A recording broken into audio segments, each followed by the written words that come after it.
Taut. T-A-U-T, Taut. I always have a picture or a word in my mind about what's going on, and that's the one I have right now. Taut. I feel taut. The whole world feels taut. You know, as in like when you have a bow and an arrow and you bring it back, and we are just like, we're straining.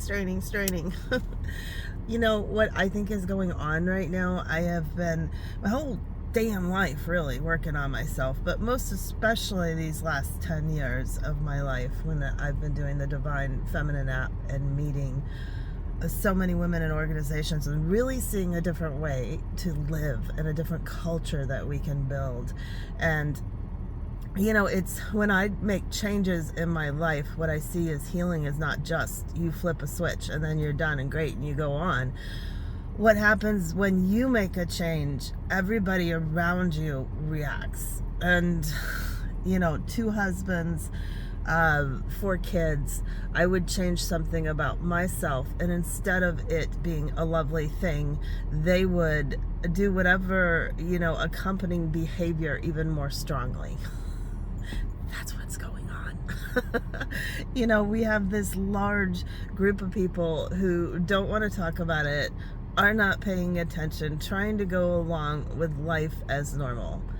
Then we have, you know, the T word and his whole entourage, and there's too many of them. And I hear, you know, my partner is like, oh my God, when are they going to hold him accountable and get him out? Well, you know, it's not just him. It's really the system. It's everything below him.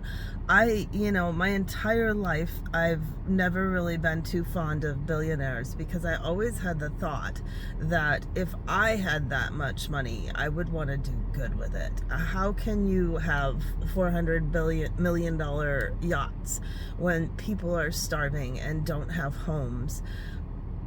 I just have never thought the priorities of just putting money over taking care of everybody, or at least trying to. Yeah, maybe you're not able to, but we're able to try a lot damn harder than we do. Anyhow, now with seeing, you know, the Epstein files and everything, reading all of this sick, horrific, evil, horrible, all the things, the lawlessness, the depravity, you know, we have gone way beyond what side of the political fence are you on. These are facts. These are facts that of what's been going on. And, you know, it's not just, I've always seen in the past, maybe somebody did something wrong and they got away with it because they had money and could buy a lawyer.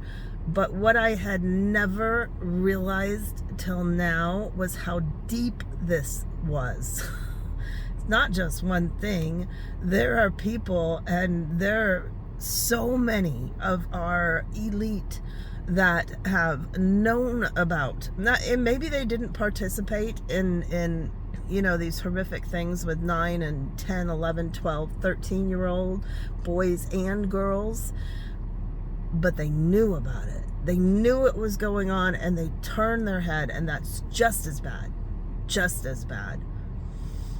You know, I'm here in Mobile, Alabama for my daughter's tennis, and I'm there yesterday, and I'm watching these beautiful, gorgeous teenage girls, 9, 10, 11, 12, 13, up to 16, college, and I feel these tears coming, because all I can say is we need to protect our children.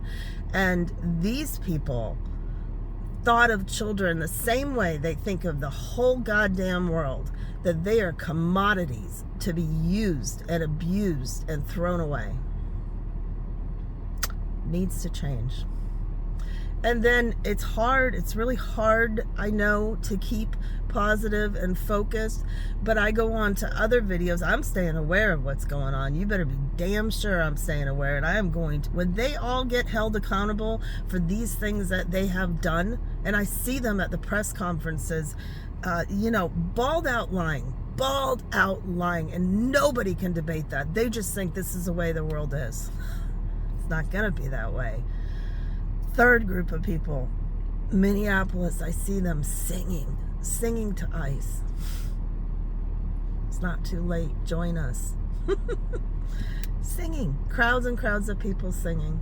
And then I watch the monks walking for peace, these holding flowers in these orange robes, and thousands are coming out to see them and line the street to watch some people walk down the street.